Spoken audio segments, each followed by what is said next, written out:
Hi, good afternoon. This is Elizabeth Choho Tapuan. I'm a medical doctor in the Philippines, and here I try to encourage people to have strong faith, be strong, because the Holy Trinity cares for all of us. We just have to be asking them, talking to them, because they want us to be physically, mentally, and spiritually healthy. Today, I would be discussing about the Philippine Independence Day, the land of my birth. Here a song. What I like here is it talks about the land of my birth, the Philippines, both in Tagalog and in English. So let's hear it.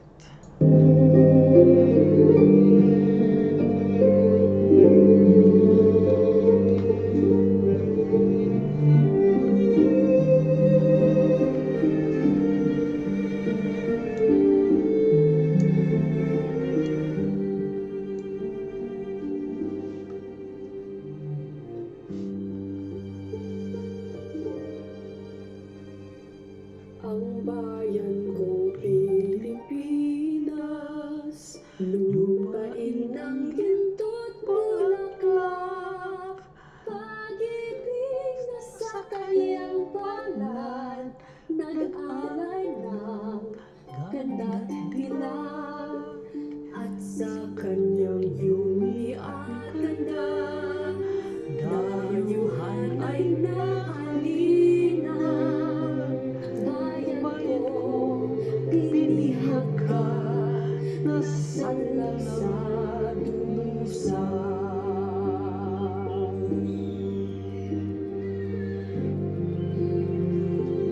Ibon mang may layang lumipad, kulungin mo at umiiyak.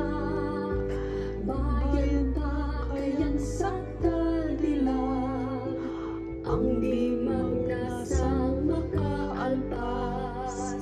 Pilipinas kong minumulya, ugan ng luha at dalita.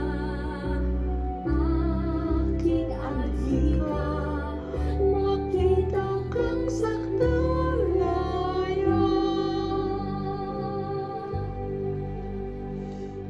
My motherland, the Philippines, land with golden flowers richly blessed, and the gift of love within her soul, shone in allure and loveliness, and her gentle beauty and her grace caught the alien's wayward fancy. You were snatched, my precious land, enslaved in misery.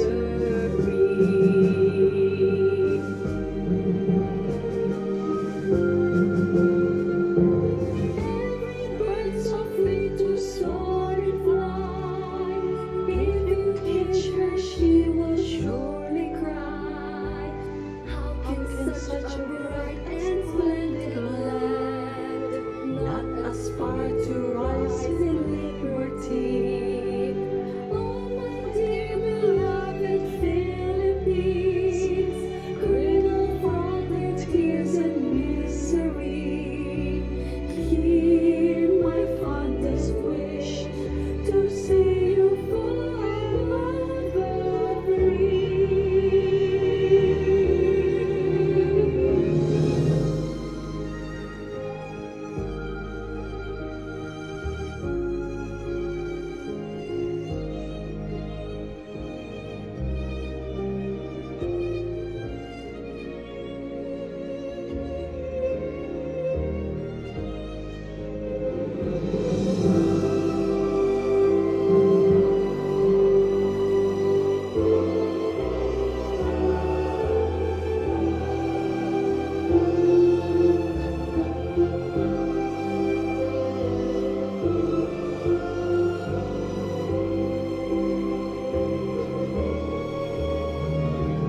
Every bird so free to soar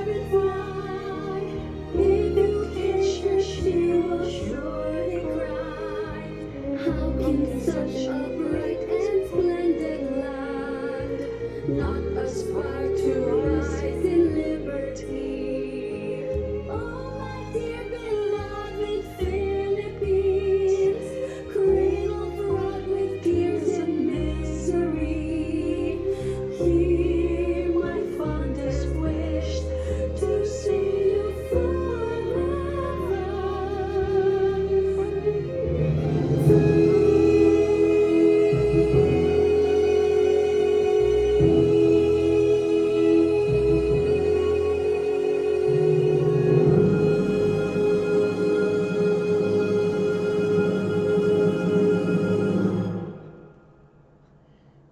Bayan Code, Philippine Independence Day, that is in 1898.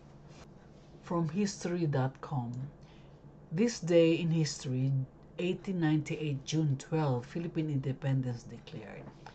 During the Spanish-American War, Filipino rebels led by Emilio Aguinaldo proclaimed the independence of the Philippines after 300 years of Spanish rule.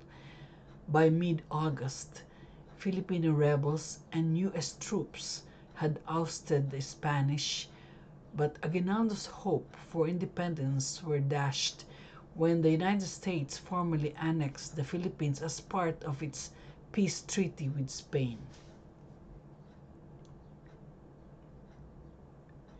From the Central Intelligence, the World Facebook Philippines, the Philippine Islands became a Spanish colony during the 16th century.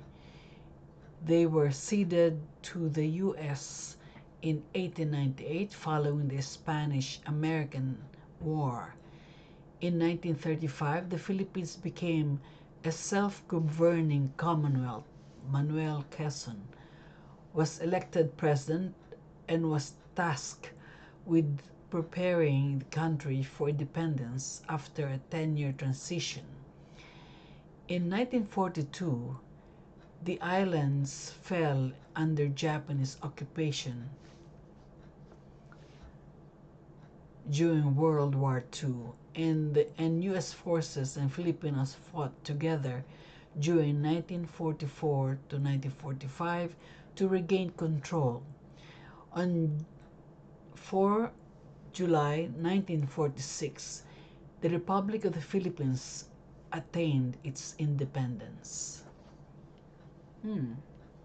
Like to know this because during our gala, we'll have some trivia questions. I have to refresh my mind. Anyway, so let's see this. The reason why I chose to talk about this is because the Philippines, the biggest export of the Philippines is human resources. And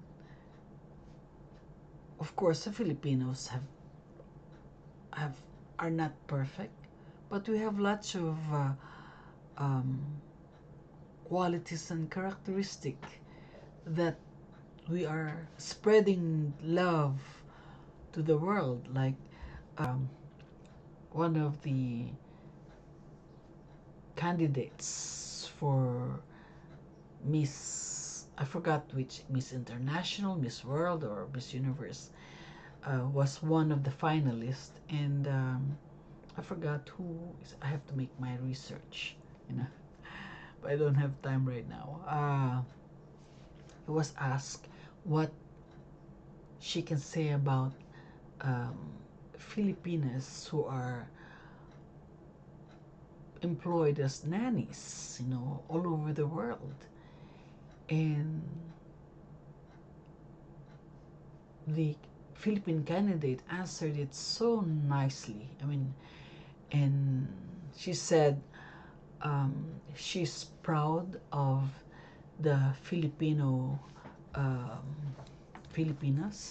who are well known to take care of a household, especially the loved ones, because they said the people from abroad would love the Filipinas to take care of their most precious um, relative, either their children or their parents, because they know that the Filipinos take care of um, their loved ones well. They're treated like their own family. And also, we have the Philippines that export a lot of um, professionals, engineers, teachers, um, doctors, um, and a lot more. Even priests, you know. And you would say, what are the characters of the Filipinos that make them special? You know. And so let's start with the music, because a lot of Filipinos are well known to have singing talents. Let's hear this first. This is the theme song at the youth jubilee when the Pope came to the Philippines.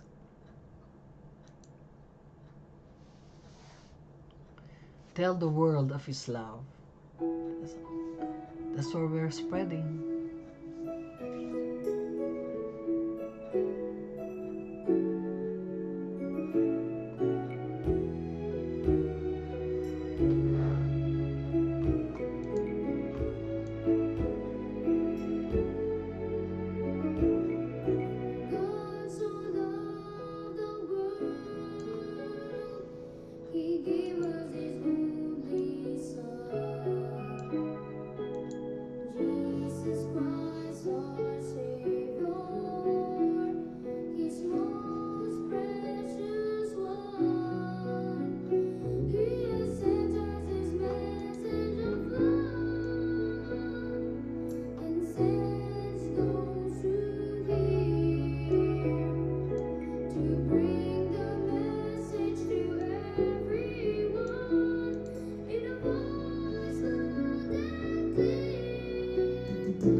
every step, every mile, every road, and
beautiful song. So basically, the Filipinos are spreading the word of love, God's love, because the Philippines is, I would say, 90% Christian. It's a Christian country. Although we have some, different religion, especially the Muslim, but basically it's a Christian country. What are the Filipino traits and characteristic that is so lovable? See, let me just decrease. Characteristics of Filipinos. Every country has its differing values and stereotypes, and the Philippines is no exception. Filipinos firmly believe that their country has the best values in the world. Although they have been colonized by several countries, many core values from their ancestors remained intact and are still honored to this day. Filipinos are not perfect, but they have great characteristics and qualities every one of them should be proud of. Below I've listed some of the most well-known positive traits of Filipinos. 1. Hospitality. This is one of the most popular qualities of Filipinos. Foreigners who have gone to the Philippines find themselves falling in love with the warm hospitality they are shown. It's a different kind of value system, which has existed for thousands of years. Here are some examples of the hospitality that Filipinos show, not only to foreigners, but also to their fellow citizens. When a person visits a friend's house, the host greets him or her with a very warm welcome. The host will immediately let their visitor sit down and will prepare a meal or a snack plus drinks for the visitor. The host will insist that the friend not leave the house with an empty stomach. A host will always make sure you had a great time visiting them. People offer their guest room to visitors if they're going to spend the night. Meals offered to guests are very special. A host always finds a way to prepare great tasting food that her visitor wants to eat. 2. Respect. This is often observed not just by younger people but also by people of all ages. Children respect elders by saying po and opo, which mean yes when answering their elders. Children or young adults also show respect by putting their elders' hands on their foreheads. Filipinos also show respect at work by making a bow to their employers. 3. Strong family ties and religions. Yes. Filipinos value their families so much that they tend to keep families intact through the generations. Families go to church and pray together because their religion is important and creates a strong bond, marking God as the center of their lives. Families make sure to have quality time together, especially after a day's work. Just watching television or eating a family meal will be valued and prioritized in everybody's schedules. 4. Generosity and helpfulness. Filipinos are generous people. Even when we have very little, we always share with those around us. During special occasions such as birthdays or fiestas, parties when people from other places visit your home to celebrate with you, there are lots of foods specially prepared for everyone. Friends, family, friends of friends, and even strangers can gather and they are always willing to share food and help out. When a neighbor is in trouble, Filipinos are always ready to help them. 5. Strong work ethic. Yes, they are hardworking people to the point that they are willing to work almost the whole day just to feed their families. That's how Filipinos are. One example of a hardworking person is a farmer. They earn so little but they still work very hard for not much compensation. Filipinos always find creative ways to earn a living, like creating a small business from their home where they sell foods or other items for the convenience of their neighbors. 6. Love and caring. This is so true. Filipinos are the sweetest and most loving people in the world. If you know them well, you will soon figure this out. Men are so sweet and romantic when it comes to love. They will send their beloved flowers, bring her to a very romantic place, text her sweet quotes, and tell often how special she is to them. Filipino women are also romantic and very caring, which often makes foreigners want to marry them. Women tend to prepare dinner before their husband comes home. They are loving and value the relationship, always staying faithful to their husbands. They love deeply and sincerely. So these are just a few common Filipino traits I can give. There are so many out there, but these are the ones that really stand out from the rest. If you want to know more about the Philippines and Filipinos, you can travel to Philippines and discover the beauty of their land and people for yourself. I hope you enjoyed this video. I do. Why do you think Filipinos are so special? Oh, because I'm Filipino. Bonjour Philippines! In our previous videos, we asked people what they love the most about the Philippines. And the answer was not what we was expecting. Here it's what's happened. I'd say people. Definitely people. I think what I like is people are very kind and not stressed. The people. The people. And yeah, you know the people. Definitely the smile of people and how they are super friendly. When we think about it, we enjoy living in the Philippines because of Filipinos. Yes. So what makes them so special? Dude, oh, why Filipinos are so special? You know, Special, yeah.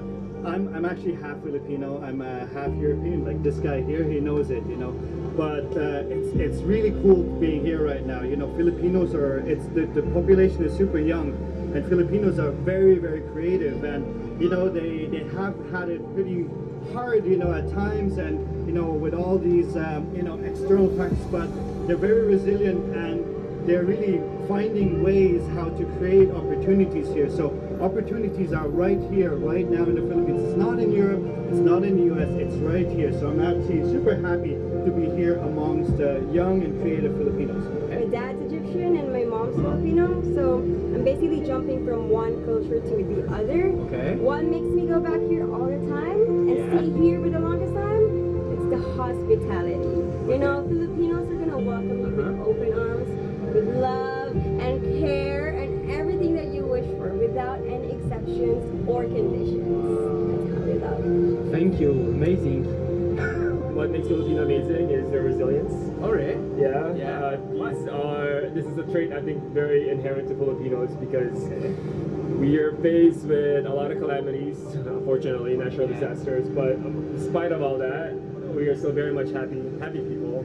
And you can see this like when you go to travel in the provinces where people don't have a lot to offer, but they still invite you. So I'd say resilience is the word. Filipinos are special because they know how to love really well. They know how to welcome people from different races, different places, and then make them feel at home. So Yeah. love it, man. Thank you. Thank you. Thanks.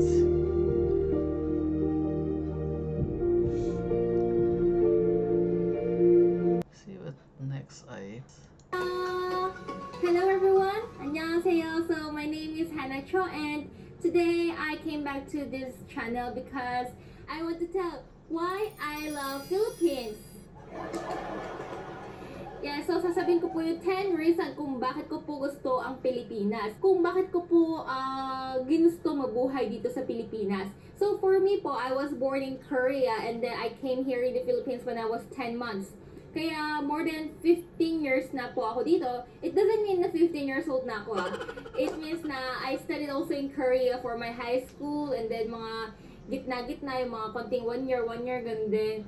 Anyways, dito po ako sa Pilipinas for 15 years. So, more than half of my life, nag-spend po ako ng life dito sa Pilipinas. And then currently, I'm living here in the Philippines, nasa Mindanao banda.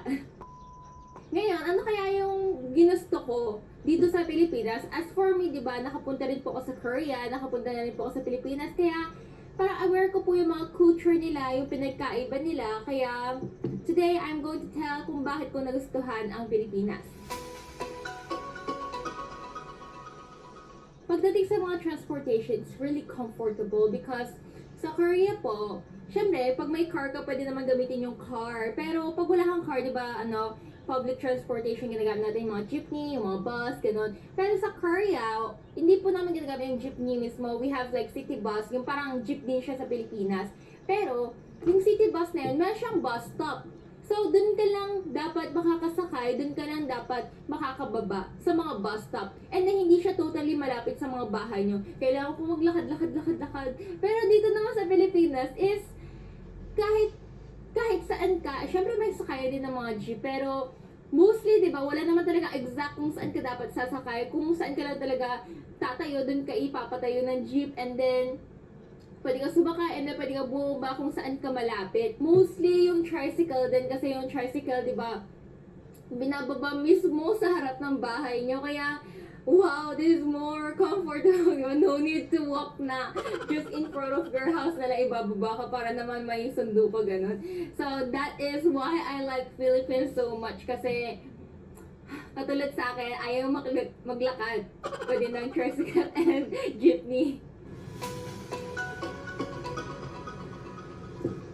So, next sa food naman tayo. Pagdating sa food, I really like Philippine food. Talagang nagugustuhan ko yung mga Filipino food. Hindi ko alam kasi I also like Korean food, pero mas nakakamiss yung Philippine food. Kasi nung nasa Korea din ako, talagang namimiss ko sobra yung Philippine food. Pero nung nandito ako sa Pilipinas, parang kahit walang Korean food, it's okay lang, ganun. Pero sa akin, kasi yung favorite food ko is yung mga street food. Mga isaw, yung chicken skin, and then pagdating naman sa mga ulam, mas gusto ko yung mga adobo, sinigang, yung mga, ang tawag dito? Ampalaya. Promise, gusto ko yung ampalaya. Wala kayong mahanap na ampalaya sa Korea. And then yung mga nasa loob ng tinolang manok, yung yung sayote. Yung sayote. Yun din favorite ko yung sayote. And then, basta nagugustuhan ko yung mga pagkain dito. Pagdating sa inasal, sarap ng chicken. Kasi also, mostly yung mga Korean, gusto nila yung chicken inasal. Kasi, ano siya, diba? Masarap siya. Yung lalagyan, isasasaw mo siya sa toyo na may kalamansi, nalalagyan ng chili. Next, sa language naman tayo. Pagdating naman sa language, wow, talagang, ang tawag dito, papunta ka sa Pilipinas is very worth it talaga yung pagtuto nyo sa language. Kasi, diba, example, punta tayo sa Korea, ginagamit lang nila language is Korean lang, di ba? Siyempre, gumagamit sila ng English, pero mostly Korean yung ginagamit nila. Or pagdating niya sa America, English, di ba? Pero pagdating niya naman sa Pilipinas is dalawa mismo yung language na mostly ginagamit, which is Tagalog and English, di ba? Kaya pag nakita natin mga Filipino, magaling na sila sa English, magaling pa sila mag-Tagalog, and then may local language pa sila. Example sa akin, I'm now learning Bisaya. So actually, hindi rin talaga mahirap mag-learn ng Bisaya. So I learned from my ate here. She's like we're having like free talking in Bisaya. Like, human na ka. Ay, dili man gid ko magaling hawod sa Bisaya. Parang hindi lang pa ako fluent sa mag-Bisaya, pero now I'm learning. Parang worth it yung pagtira dito sa Pilipinas, kasi there's so many language na matututunan ka. Kung talaga nag-decide ka lang na gusto mo matuto ng language, then makukuha mo or matututo mo yung dalawang language, which is Tagalog and Bisaya. So, isang bansa na nga lang pinagdatingan ko, dalawa yung nakuha kong language. So, tatlong language yung kaya ko. It's part siya ng mga ugali ng mga Filipino. So, pagdating sa ugali ng Filipino, they're so kind, so friendly. When I ask my friend, kasi nagtanong din ako before ako mag-start ng video na to, nagtanong din ako sa mga kaibigan ko na, why do you like Philippines? What is the reason you like Philippines? They're so kind, so friendly. Parang sa Korean, you say, "친화력." Parang mabilis ka makipag-friend. So, yun yung parang very good things na makikita natin sa Pilipinas. So, I really like that. Kasi when I was in Korea, like, first day of school namin, like, di ba, hindi kayo magkakilala. So, annyeonghaseyo, annyeong. O, pwede ba maging kaibigan kita? Sige. Ganun lang kami. Pero, dito naman sa Pilipinas, parang first day of school, hi, ano pangalan mo? Ay, ganun. Mga gusto mag-milk tayo, ganun agad. Kaya parang, wow, bilis maging kaibigan na. So, this is really like, nakaka-amaze yung mga Filipino. And then, parang mag-trike ka lang, di ba? Nag-take kasi ako ng trike. And then, kinausap lang ako ni Kuya, ng tricycle driver. Tapos, naging friend ba kami agad? He's asking like, are you Korean? Are you like that? And then parang, yes, I'm like that. And then, naging friend na kami. You're too friendly, kind, and then, hindi mo alam yung mga way, yung mga daan. Sometimes, di ba, you're asking, where's the way po? And then, you're going to like, ihahatid ka ba mismo sa harap niya? Number 5 is age limit.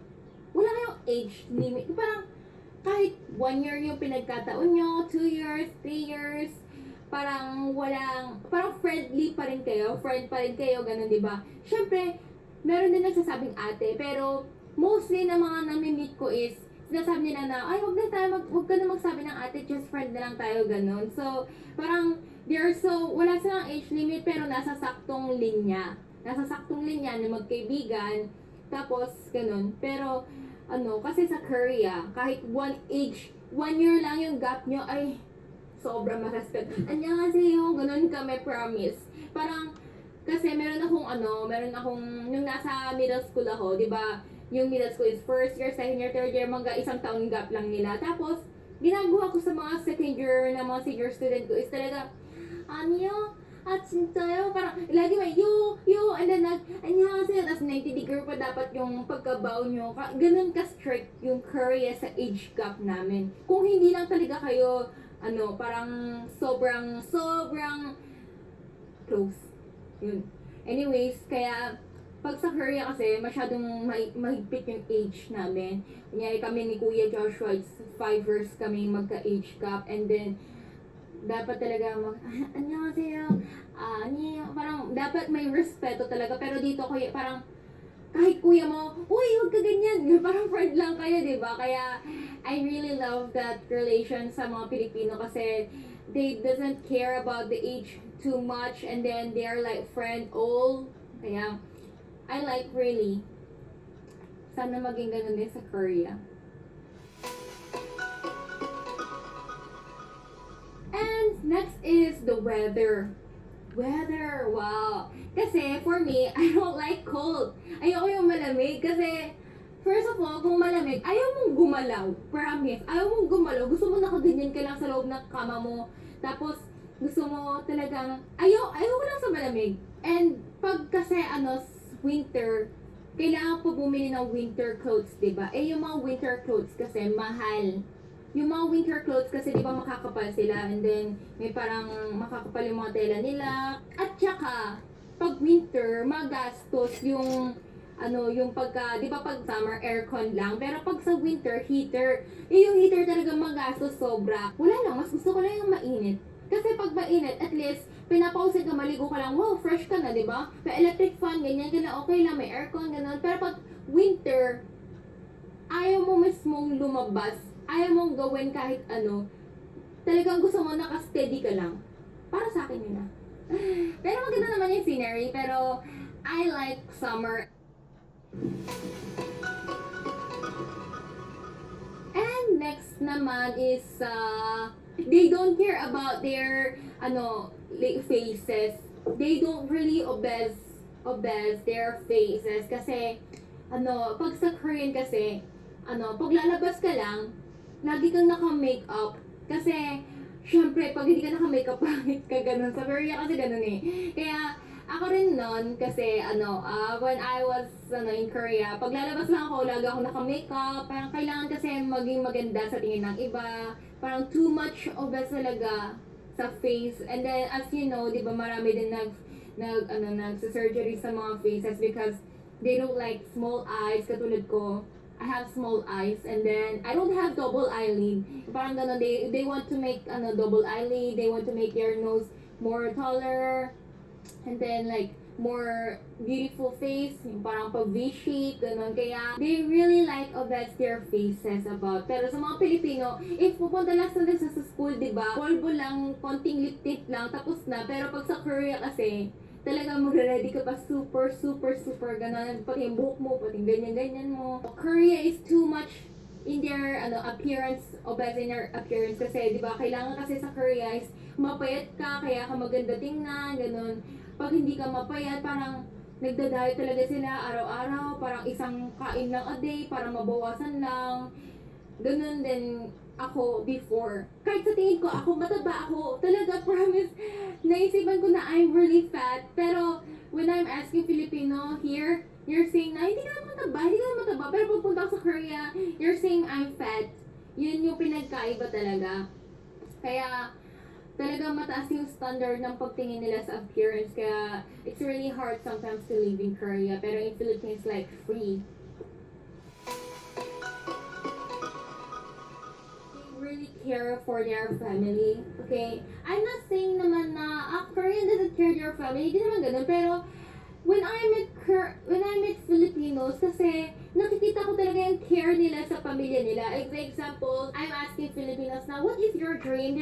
Then they are saying na, makapagtulong sa pamilya. Yun yung mostly na narinig kong dreams nila. Kasi pag sa Korea, wala pa akong narinig na, what is your dream?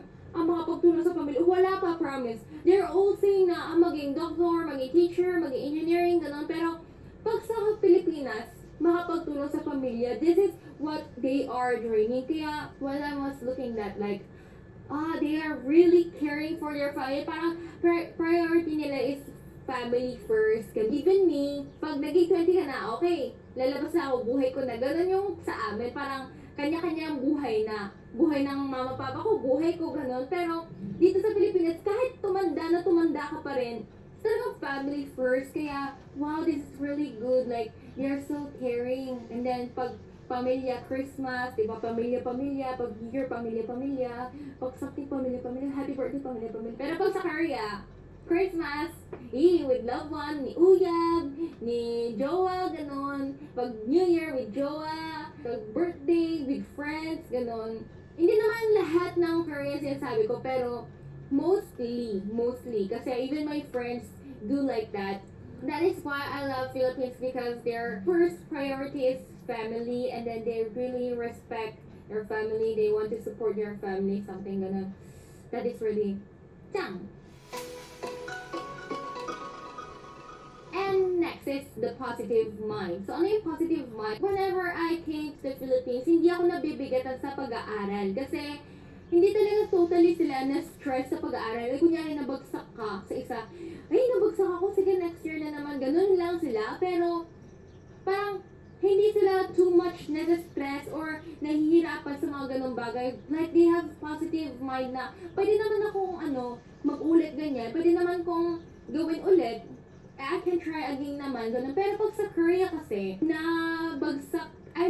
nabagsak, kahit hindi nabagsak. Sabi kasi, nung classmate ko kasi, out of 100, she got 98. So, isa lang yung mali niya kasi yung may 2 points yung kadang question. And then, syempre hindi lahat, mga iba.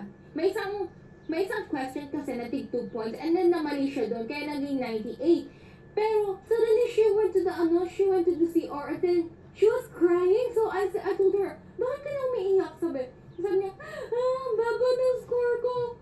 Baba ng score, ka ba? 98! Wow! Siya 98, ako 78, wow! Kaya, akong happy ko siya, umiiyak siya, kaya, I can see na, na-adapt ko pa rin yung ugali ng pagka-Pilipino na positive-minded yun.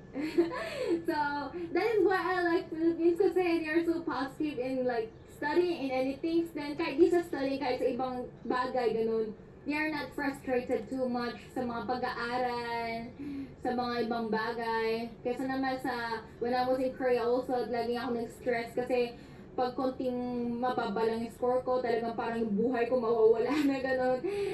Pero pagdating ko sa Pilipinas, parang free lang talaga sila, like studying with their friends, fun lang. Sige, huwag ka na masyadong stress. Pati yung mga kaibigan ko ngayon, sometimes I get stressed in my study in university, pero mga friends ko, okay lang yan, Han. Hindi naman, okay lang naman. Mapapasa ka naman. They're all positive. So, wow. Kaya, I'm very happy to have Filipino friends until now na lagi nila ako sinishare kahit minsan na parang nasa-feel ko I'm really failure, pero they're like cheering me. Last one, I really love the singer of the Philippines. Okay, yun yung last one ko.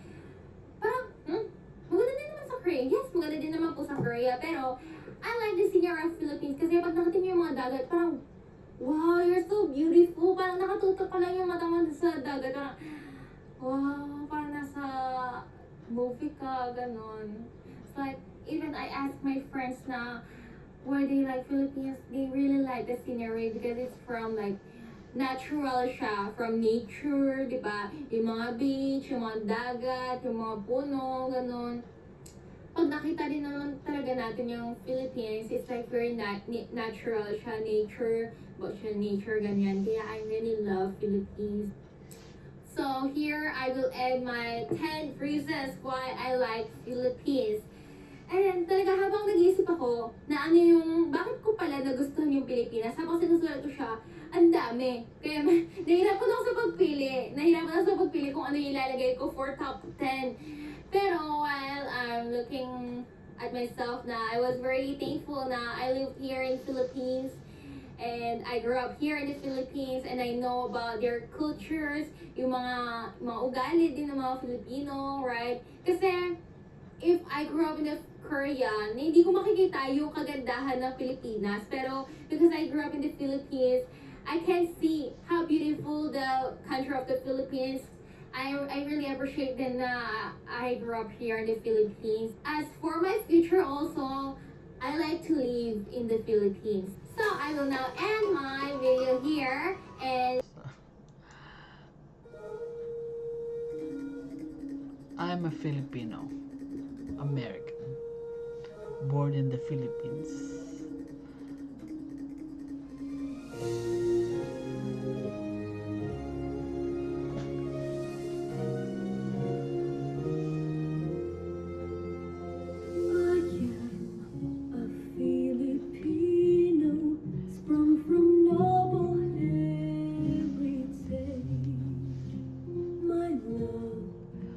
What's good and true is a heart and spirit healed. Oh, Filipinas, beloved homeland, no pure joys top the sun. Your mighty ramparts, your lovely strength, God's Eden land.